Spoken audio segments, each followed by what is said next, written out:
1 de Pedro, capítulo 5, versículo de 1 até o versículo número 4. Irmãos e irmãs, amigos e amigas, diz-nos o seguinte, palavra do nosso Deus. Rogo, pois, aos presbíteros que há entre vós, eu, presbítero como eles, e testemunha dos sofrimentos de Cristo, e ainda coparticipante da glória que há de ser revelada. Pastoreai o rebanho de Deus que há entre vós, não por constrangimento, mas espontaneamente, como Deus quer, nem por só da ganância, mas de boa vontade, nem como dominadores dos que vos foram confiados, antes tornando-vos modelos do rebanho.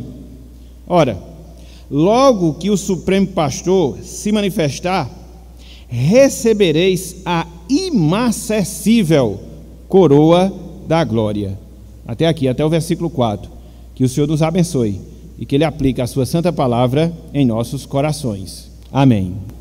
Meus irmãos, minhas irmãs, meus amigos, minhas amigas, certa vez, em certo momento, Spurgeon, para quem não conhece, ele é conhecido como o príncipe dos pregadores.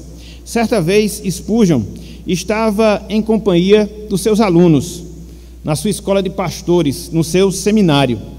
E os alunos de Spurgeon, eles estavam entusiasmados, alegres, fervorosos, com a escolha do novo embaixador da Inglaterra, o que corresponde, dentro da nossa situação, ao ministro das Relações Exteriores, guardadas as devidas proporções.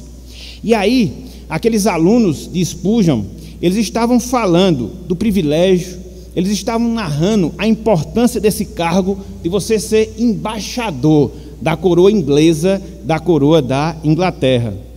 E aí, diante daquela cena, Spurgeon falou o seguinte aos seus alunos, abro aspas, as palavras de Spurgeon: não se impressionem com isso. Afinal de contas, vocês, se dirigindo aos seus alunos, são muito mais importantes do que ele. Ele quem? O embaixador da Inglaterra. O embaixador da Inglaterra representa seu país no mundo. Segue Spurgeon, mas vocês são os representantes de Deus aqui na terra. Ainda que eu fosse chamado, diz Spurgeon, pela coroa inglesa para ser embaixador do reino da Inglaterra, jamais, Spurgeon falou, jamais aceitaria. Até porque, conforme ele disse, eu já exerço o maior e melhor dos ofícios. Eu já exerço o maior e melhor dos ofícios, ou seja, pregador do Evangelho, pregador da palavra de Deus. De fato, meus irmãos, de fato, meus amigos, o ministério da palavra é algo honroso. Dentre várias características, dentre várias qualidades, essa de certa forma se destaca. O ministério da palavra, o ministério do pastoreio, o ministério da pregação é de fato algo honroso. Afinal de contas, representar o reino dos céus aqui na terra, proclamando as virtudes do supremo rei do universo e também cuidando dos seus súditos até o encontro com o seu rei, com o seu senhor, é uma tarefa, é um ministério que não se equipara, que não se iguala em nada, absolutamente em nada, neste mundo, nesta terra.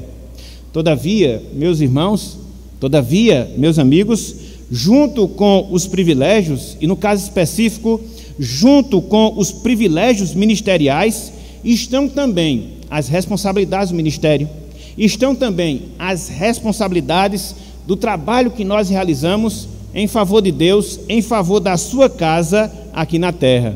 E na verdade, meus irmãos, na verdade, meus amigos, não são poucas as responsabilidades, não são poucas as obrigações que recaem sobre a cabeça daquelas pessoas as quais Deus chamou para que pudesse representá-lo aqui na terra.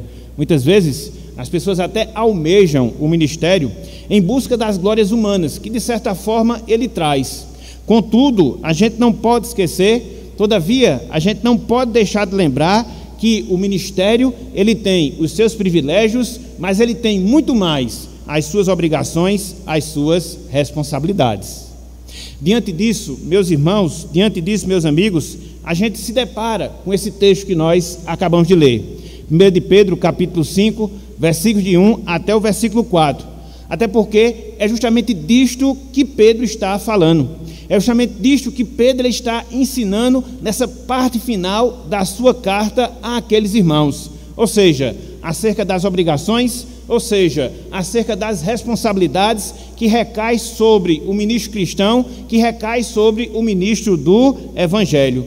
E aí, do versículo 1 até o versículo 4, ele se dirige especificamente para eles, dando-lhes conselhos, dando-lhes exortações em relação ao ministério, em relação ao trabalho que aqueles homens, que aqueles servos de Deus, eles desempenhavam, eles realizavam na igreja de Deus, na igreja do Senhor. E aqui, no caso específico, não quaisquer líderes. Aqui, no caso específico, não quaisquer pastores, não, mas pastores, líderes de ovelhas que estavam sendo perseguidas, que estavam sendo maltratadas por causa da sua fidelidade, por causa da sua obediência à palavra de Deus, à palavra do Evangelho. Então, é justamente por causa disso que, no final da sua carta, Pedro dirige uma palavra específica àquelas pessoas, específica àqueles homens, encorajando-os a seguirem em frente da maneira correta, exercendo o ministério que Deus lhes confiou. É por isso que logo no início do versículo 1, o apóstolo Pedro diz: rogo, pois, aos presbíteros que há entre vós. A palavra rogar, utilizada aqui por Pedro, ela tem um significado muito especial. Ela diz respeito a uma apelação intensa e afetuosa que você faz a uma pessoa, aqui no caso, aos pastores, para que eles pudessem desempenhar os seus respectivos ministérios. Por isso, meus irmãos, por isso, minhas irmãs, amigos e amigas, o título da nossa mensagem, o título da nossa meditação na noite de hoje é o seguinte: conselhos para uma liderança piedosa. Conselhos para uma liderança piedosa. Antes de mais nada, é preciso nós enfatizarmos que aquilo que a gente vai meditar aqui nesta noite de hoje não é específico apenas para os líderes. De certa forma, os princípios que nós iremos estudar são princípios que servem para todo e qualquer tipo de liderança, seja em qual for o ambiente em que nós estivermos liderando. Pode ser na igreja, pode ser na nossa família, pode ser no nosso trabalho, pode ser na sociedade. A palavra específica é dirigida aos pastores, aos presbíteros, mas os princípios, eles se aplicam a todo e qualquer tipo de liderança. Repito, em casa, em relação ao marido, quanto à sua esposa, quanto aos filhos, as esposas, em relação aos filhos, no trabalho, em relação aos subordinados, na sociedade, se porventura nós exercermos algum cargo público. Então, tudo isso que nós iremos considerar na noite de hoje, os princípios que nós iremos trabalhar, de certa forma são gerais e estão diretamente relacionados à nossa liderança em qualquer nível, em qualquer ambiente, em qualquer lugar. E aí você fica a se perguntar, e aí você fica a se indagar, quais são os pontos, quais são as verdades que nós podemos extrair aqui desse texto, que nós podemos tirar aqui dessa passagem, considerando esses princípios que são extremamente necessários para a nossa vida como um todo. Em primeiro lugar, meus irmãos, em primeiro lugar, meus amigos, eu queria que nós considerássemos a identificação que Pedro faz com os líderes. Em primeiro lugar, eu queria que nós considerássemos a identificação que Pedro faz com os líderes. Vejam aí o versículo 1. Vejam aí o versículo 1.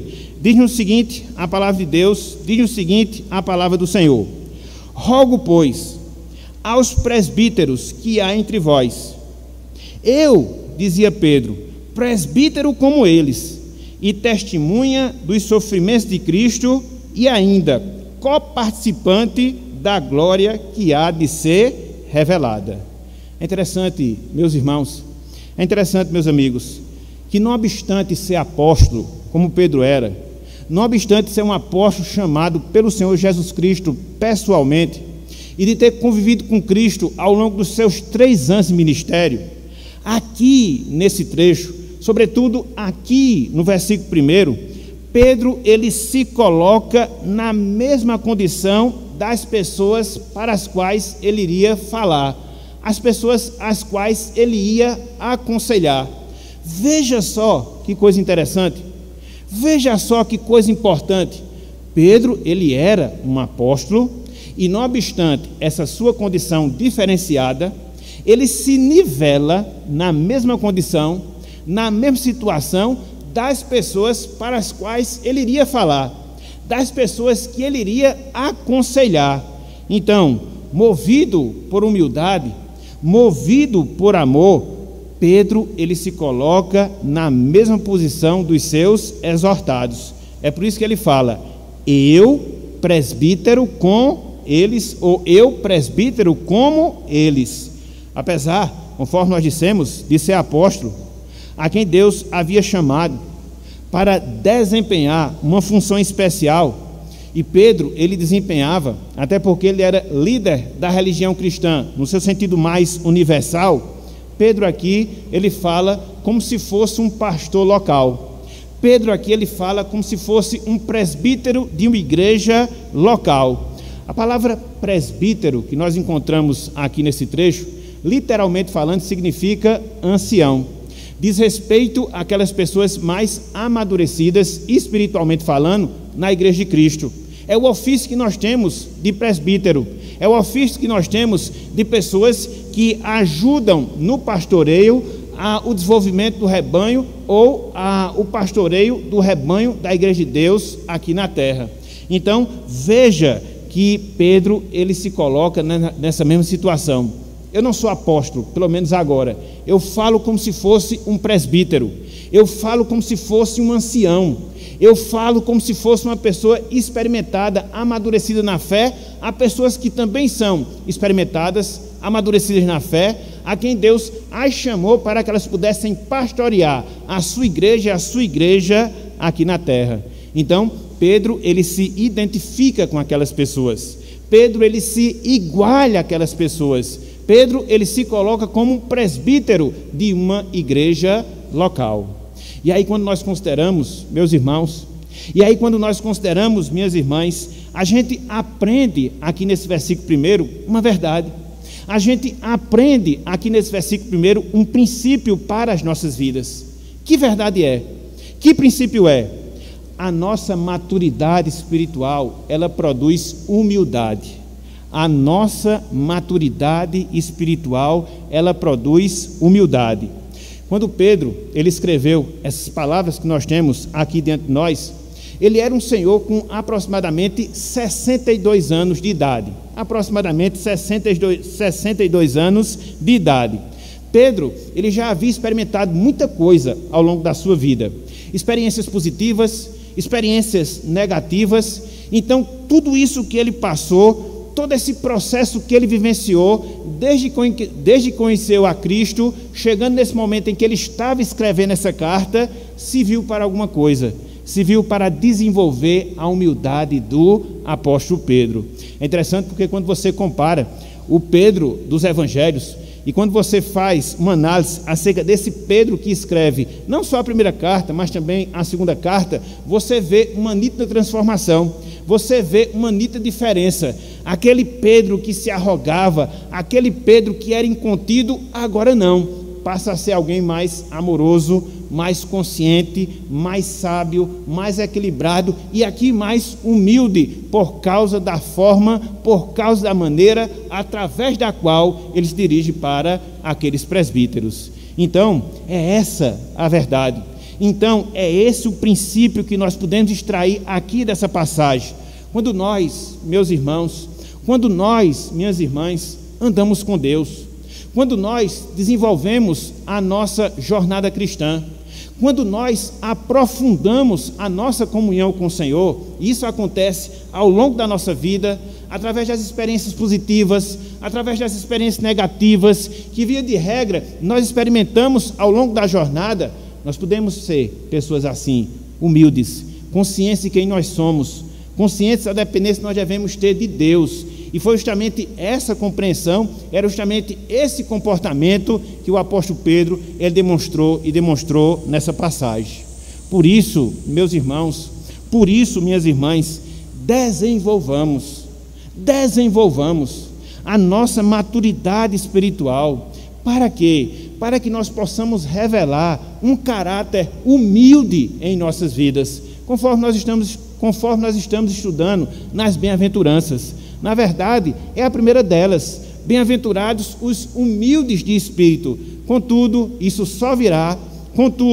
só acontecerá quando nós aproveitarmos os eventos da nossa vida, quando nós aproveitarmos aqueles instantes de provação, quando nós aproveitarmos aqueles momentos de bênçãos, quando nós aproveitarmos todas as circunstâncias ao longo da nossa caminhada cristã, tirando lições, tirando aprendizados, para que assim amadureçamos cada vez mais na fé, amadureçamos cada vez mais no nosso procedimento, amadureçamos cada vez mais na nossa caminhada cristã.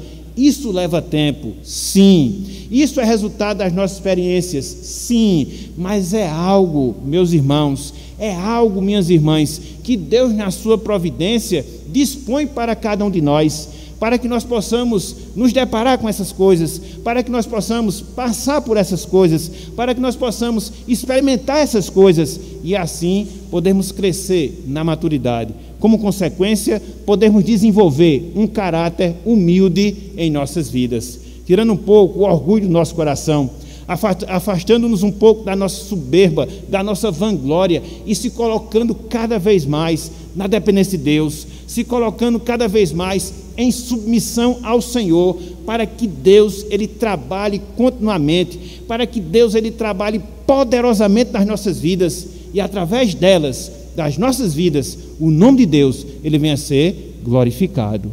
Então, é isso que Pedro ele aqui nos ensina. Na medida em que ele se identifica com aqueles presbíteros, é essa a lição, é esta a aplicação que nós podemos trazer para as nossas vidas, enquanto povo de Deus, enquanto cristão, para que assim a nossa caminhada cristã ela possa ser significativa, ela possa ser frutífera e assim a gente possa cada vez mais crescer na graça, crescer no conhecimento, amadurecermos, nos humilharmos e sermos instrumentos úteis nas mãos de Deus para a honra e para a glória do seu santo e excelso nome. Então, em primeiro lugar, o que é que nós enxergamos? Então, em primeiro lugar, o que é que nós vemos? A identificação de Pedro com os líderes. Mas não só isso. Em segundo lugar, o que é que a gente enxerga? Em segundo lugar, o que é que a gente vê? O apelo que Pedro faz aos líderes. O apelo que Pedro faz aos líderes. Não percam a sequência. No primeiro momento, a edificação de Pedro com os líderes. No segundo momento, o apelo que Pedro faz aos líderes. Vejam aí, versículo 2, a parte inicial do versículo 2. 1 de Pedro 5, parte inicial do versículo 2. Diz o seguinte, a palavra do Senhor: pastoreai o rebanho de Deus que há entre vós. Pastoreai o rebanho de Deus que há entre vós. O que é que nós vemos aqui, meus irmãos? O que é que nós encontramos aqui, meus amigos? Uma exortação verdadeira, uma exortação genuína, uma exortação sincera que Pedro faz aos presbíteros das igrejas. Para quê? Para que eles cuidassem do rebanho de Deus, para que eles cuidassem da igreja de Cristo aqui na terra, para que eles pudessem atender às necessidades espirituais que aqueles irmãos, as carências espirituais que aquelas igrejas tinham, e assim eles pudessem desempenhar corretamente o ministério que Deus havia dado a cada um. Veja que essa responsabilidade ela não é exclusiva do pastor ou dos pastores efetivos. Veja que essa responsabilidade ela é extensiva aos presbíteros, aos anciãos, às pessoas mais amadurecidas que exercem esse ofício na igreja de Cristo aqui na terra, no ofício de pastorear o rebanho, no ofício de atender às necessidades do rebanho, para que assim esse rebanho possa crescer, se desenvolver espiritualmente, para que assim esse rebanho possa seguir no caminho do Senhor e assim elas possam chegar na presença de Deus, na eternidade, na consumação da sua salvação.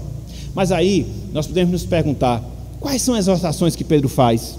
Mas aí nós podemos nos indagar, como é que nós pastoreamos fielmente as ovelhas de Cristo, o rebanho de Deus aqui na terra?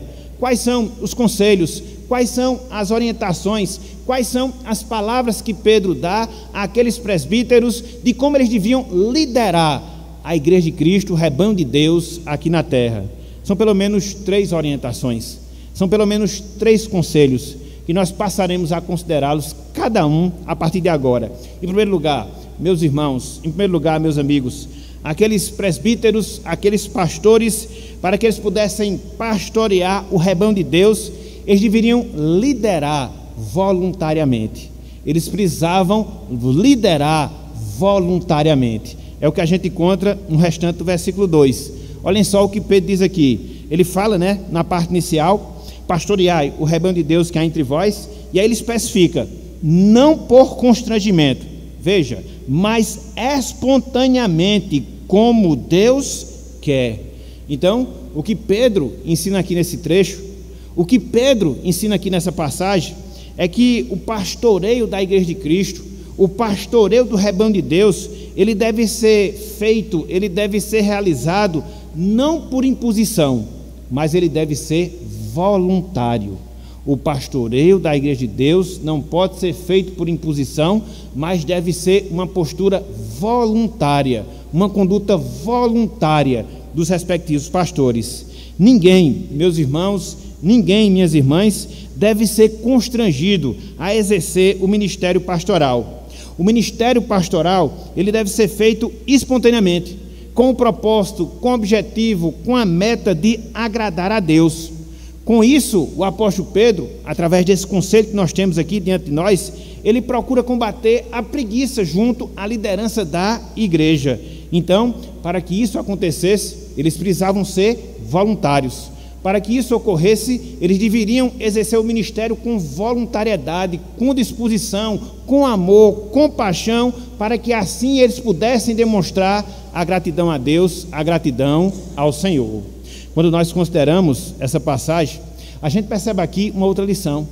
Quando a gente considera aqui esse trecho, a gente percebe aqui um outro princípio que serve para cada um de nós. Ou seja, o exercício da liderança requer disposição.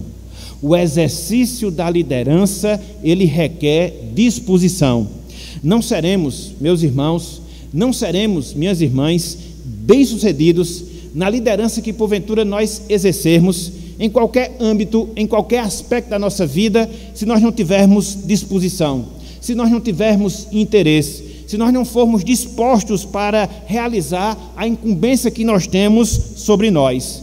Por isso, meus irmãos, por isso, minhas irmãs, nós precisamos de coragem, por isso nós precisamos de envolvimento, para que assim a gente possa liderar da maneira, para que assim a gente possa liderar da forma que Deus quer que nós lideremos. Isso serve dentro do âmbito familiar, em relação às nossas esposas, aos nossos filhos. Devemos ter essa voluntariedade, no sentido de liderá-los no caminho do Senhor, para que eles possam ter uma boa conduta, para que eles venham ter um bom comportamento. Isso acontece dentro da igreja de Cristo aqui na terra, para que os liderados, eles possam ser de fato alimentados, e assim eles possam seguir na caminhada cristã. Isso serve até mesmo no ambiente de trabalho.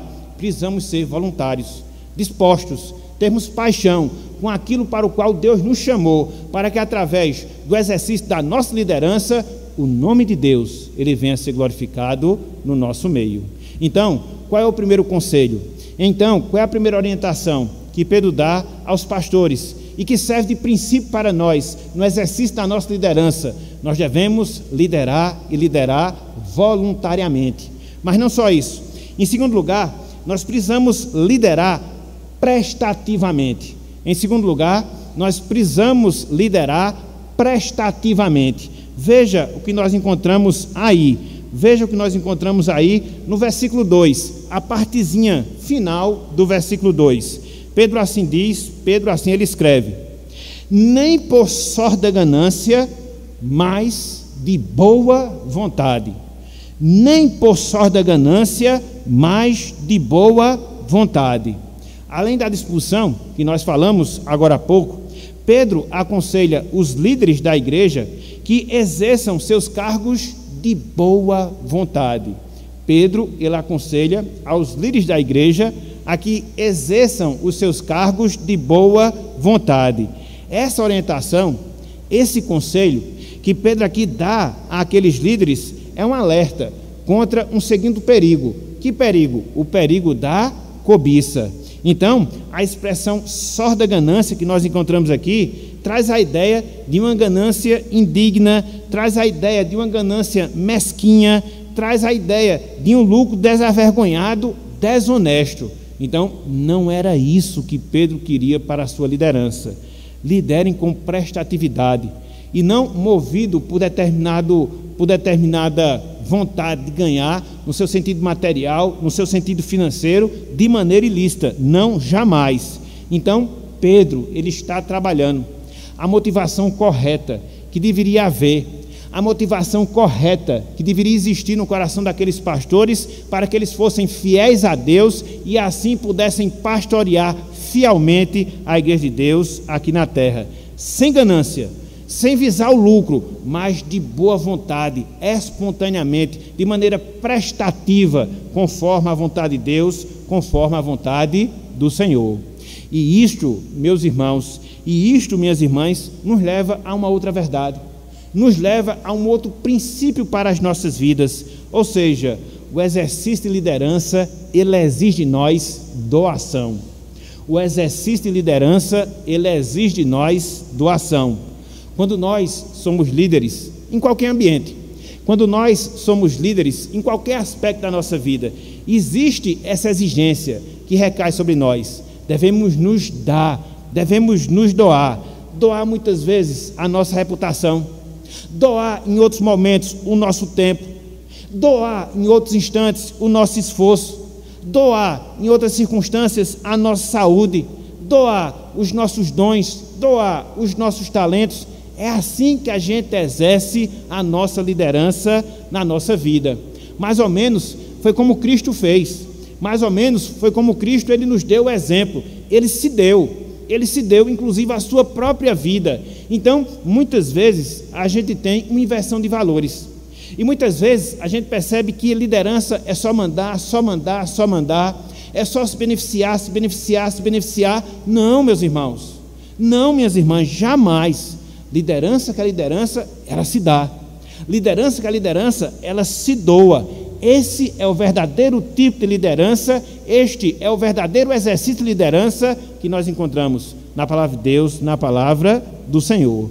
Então, se nós quisermos ser bons líderes em nossa casa, então, se nós quisermos ser bons líderes na igreja, se nós quisermos ser bons líderes no trabalho, a gente precisa conjugar corretamente esse verbo: doar, doar, doar. Se dá, se dá, se dá. Por quê? Porque é somente assim que nós exercemos uma liderança genuína, uma liderança verdadeira. Então, quais são os conselhos que Pedro aqui dá aos pastores? Em primeiro lugar, eles deveriam liderar voluntariamente. Em segundo lugar, eles deveriam liderar prestativamente.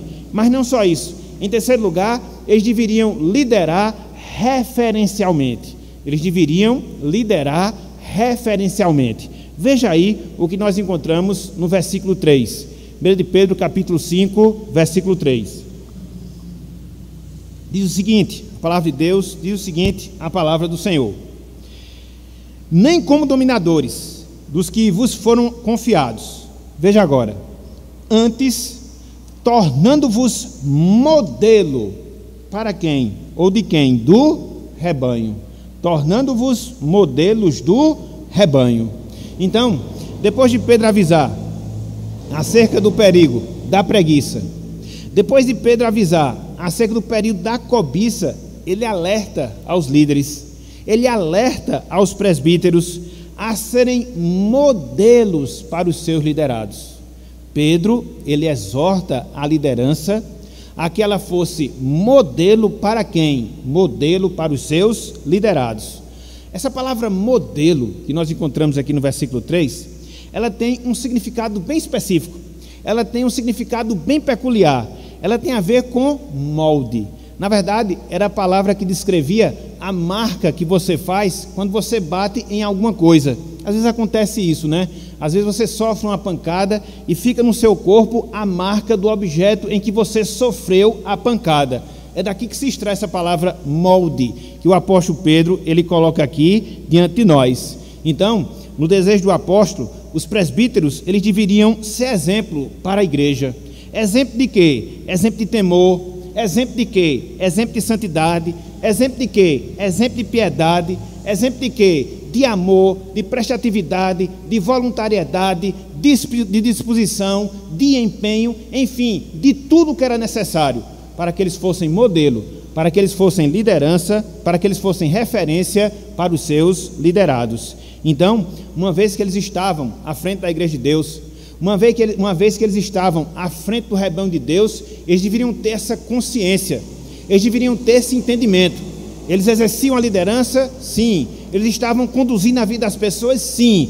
Eles deveriam ter ou dar exemplo, para que assim essa liderança pudesse ser exercida de maneira correta, pudesse ser exercida da maneira como Deus quer que de fato ela venha a ser exercida. E aqui, meus irmãos, aqui, minhas irmãs, a gente extrai um outro princípio, a gente extrai uma outra verdade para as nossas vidas. Que princípio é? Que verdade é? O exemplo, meus irmãos, o exemplo, minhas irmãs, é a melhor forma de nós liderarmos. O exemplo é a melhor forma, o exemplo é a melhor maneira de nós liderarmos. É necessário, irmãos, é necessário, irmãs, irmos adiante das pessoas que nós estamos liderando. Os nossos filhos dentro do nosso lar, as nossas esposas dentro da nossa casa, os crentes dentro da igreja de Cristo, os funcionários a que nós lideramos, os nossos subordinados, enfim, toda e qualquer pessoa que Deus coloca sob a nossa administração. Precisamos ser modelo, precisamos ser referência de conduta, de comportamento, de palavra, de iniciativa. Por quê? Porque nós temos uma facilidade muito maior de aprender através do exemplo. Nós temos uma facilidade muito maior de aprender através daquilo que a gente vê nas pessoas, porque é isso que de fato impacta a vida delas. Muitas vezes nós somos mal sucedidos em determinadas áreas da nossa vida, sobretudo no exercício da nossa liderança, porque a gente não considera essa necessidade, porque a gente não considera essa obrigação de quê? De sermos exemplos, de pensar que as pessoas estão nos olhando, de considerar que as pessoas estão nos observando, quer ser no sentido positivo, quer ser no sentido negativo. Então, quanto mais nós dermos exemplos positivos, quanto mais nós procedermos da maneira correta, mais nós estamos impactando positivamente as pessoas que estão ao nosso redor. É assim que a gente vê com Cristo como nosso Salvador.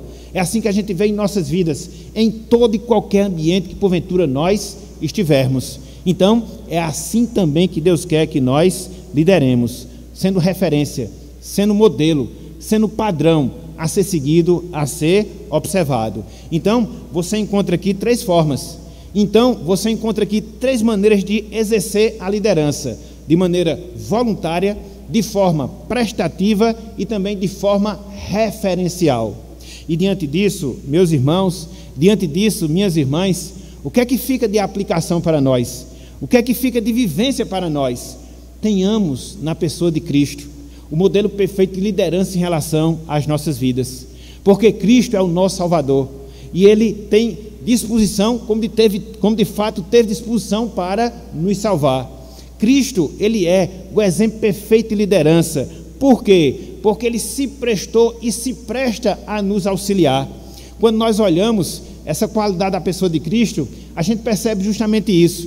Ele não só se dispôs a vir à terra, a tomar a forma humana, a sofrer e a morrer no Calvário, mas até hoje, meus irmãos, até agora, minhas irmãs, Cristo ele permanece prestativo em relação a cada um de nós, de maneira voluntária, nos auxiliando, nos conduzindo, nos orientando, para que assim nós possamos estar sempre sendo assistidos pela sua graça em nossa vida.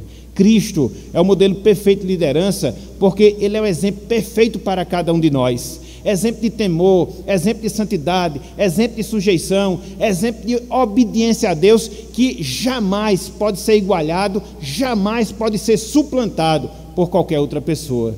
Então, quando a gente pensar em liderança, ou no exercício correto da liderança, quem nós devemos enxergar? Quem nós devemos ver? Cristo, Cristo, Cristo, até mesmo para nos auxiliar a exercermos a liderança nas nossas vidas. Afinal de contas, como pessoas que nós somos, como seres humanos que nós somos falhos, inclusive no exercício da nossa liderança, em qualquer nível, em qualquer ambiente que porventura nós estivermos, e nós precisamos de uma orientação, nós precisamos de um modelo. E qual é o nosso modelo?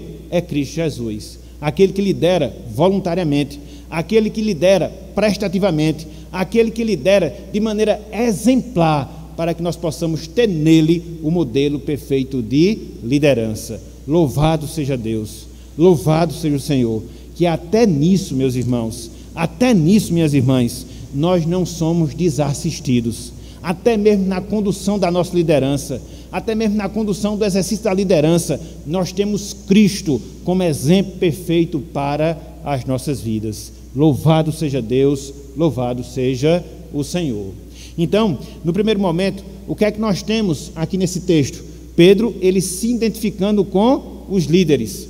No segundo momento, o que é que nós vemos aqui nesse trecho? Pedro, ele apelando aos líderes. Mas qual é a terceira verdade? Qual é o terceiro ponto que nós encontramos aqui nessa passagem? A recompensa que Pedro ensina dos líderes.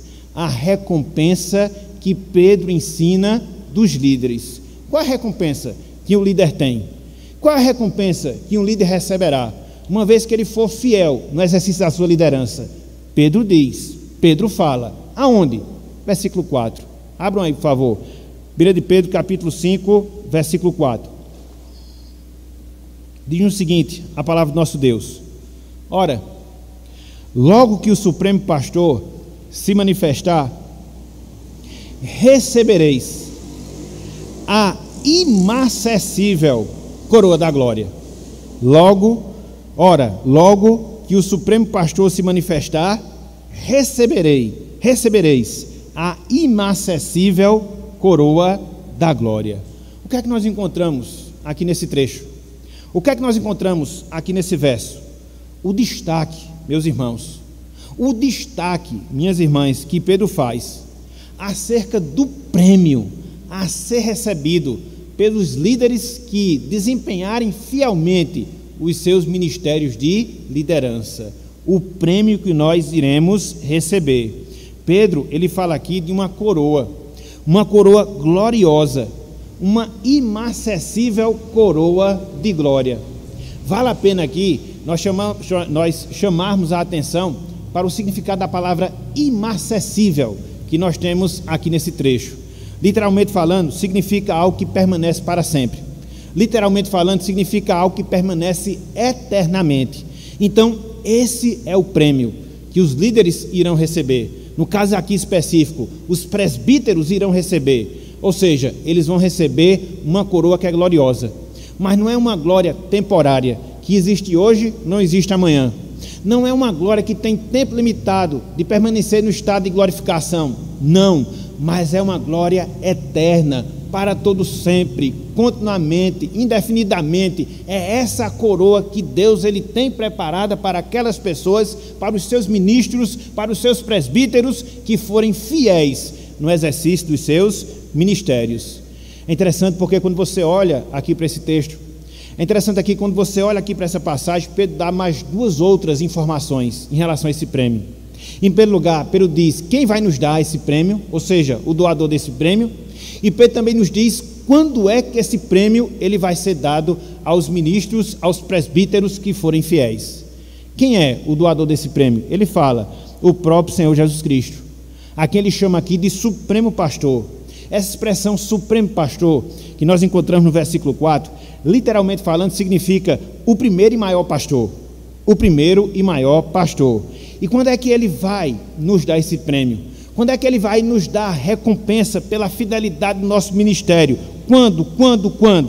Pedro também fala, quando ele retornar em glória para buscar a sua igreja, quando Ele retornar em glória para buscar o seu povo aqui na terra. Dessa forma, meus irmãos, dessa forma, meus amigos, o ministério pastoral, no caso aqui específico, exercido pelos pastores, exercido pelos presbíteros, ele, uma vez que ele é feito com a motivação correta, ele vai produzir uma recompensa, que não é para essa vida. Ele vai produzir uma recompensa que é eterna.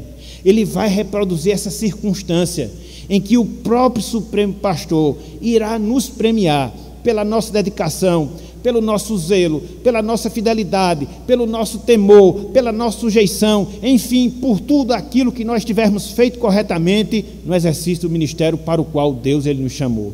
Que coisa gloriosa, que coisa gloriosa. Então, se de um lado nós temos os espinhos dentro do exercício ministerial, quando nós somos pastores, quando nós somos presbíteros, dentro dessa incumbência que Deus nos dá, de poder estar orientando o seu povo, de poder estar conduzindo o seu rebanho, de poder estar ensinando aquelas pessoas que fazem parte da sua igreja, e a gente sabe que a tarefa é difícil, a gente sabe que a tarefa ela é árdua, e ela vai perdurar toda a nossa vida aqui na terra. Contudo, nós temos da parte de Deus essa promessa. Que promessa? Que um dia, uma vez que nós formos fiéis, que um dia, uma vez que nós formos zelosos, o próprio Cristo, quando retornar em glória, nos dará uma coroa que nunca findará a sua glória, uma inacessível coroa de glória. Vale a pena, meus irmãos, vale a pena continuarmos constantes na labuta no reino do Senhor. Vale a pena enfrentarmos as dificuldades que nós enfrentamos dentro do exercício ministerial para que a igreja de Cristo ela venha a ser conduzida aqui na terra. É uma tarefa árdua, é uma tarefa difícil, é uma tarefa muitas vezes triste, mas uma vez que nós cumprirmos com essa missão, nós vamos receber uma coroa gloriosa das mãos do próprio Cristo, das mãos do próprio Salvador. Louvado seja o nome do Senhor. E aqui, meus irmãos, aqui, minhas irmãs, nós encontramos uma outra verdade, nós encontramos um outro princípio para cada um de nós. Ou seja, quando nós somos fiéis a Deus, Deus nos garante bênçãos eternas. Quando nós somos fiéis a Deus, Ele nos garante bênçãos eternas. É este o princípio que nós encontramos na palavra. É este o princípio que nós encontramos nas Escrituras Sagradas. E não é diferente quando nós exercemos a nossa liderança na família. Não é diferente quando nós exercemos todo e qualquer tipo de liderança na igreja. Exige de nós o quê? Fidelidade. É a mesma coisa que acontece a nós pais. Quando nós procuramos liderar os nossos filhos, quando nós procuramos liderar os nossos cônjuges, levá-los cada vez mais ao caminho do Senhor, fazermos isso com disposição, fazermos isso com desvelo, fazermos isso com temor, porque a gente sabe que mais cedo ou mais tarde os frutos virão, e mesmo que eles não venham na eternidade, nós seremos recompensados por causa da nossa fidelidade. Às vezes, como pais, às vezes como mães, a gente fica um tanto quanto apreensivo. Será que vai surtir o trabalho que eu exerço em relação aos meus filhos? De pregar o evangelho, de orar por ele, de testemunhar para ele. Será que um dia ele vai experimentar a salvação assim como eu experimento? Os resultados, eles são de Deus. Os resultados, eles são do Senhor. A nós compete agir com o quê? Fidelidade. A nós compete agir com o quê? Com disposição.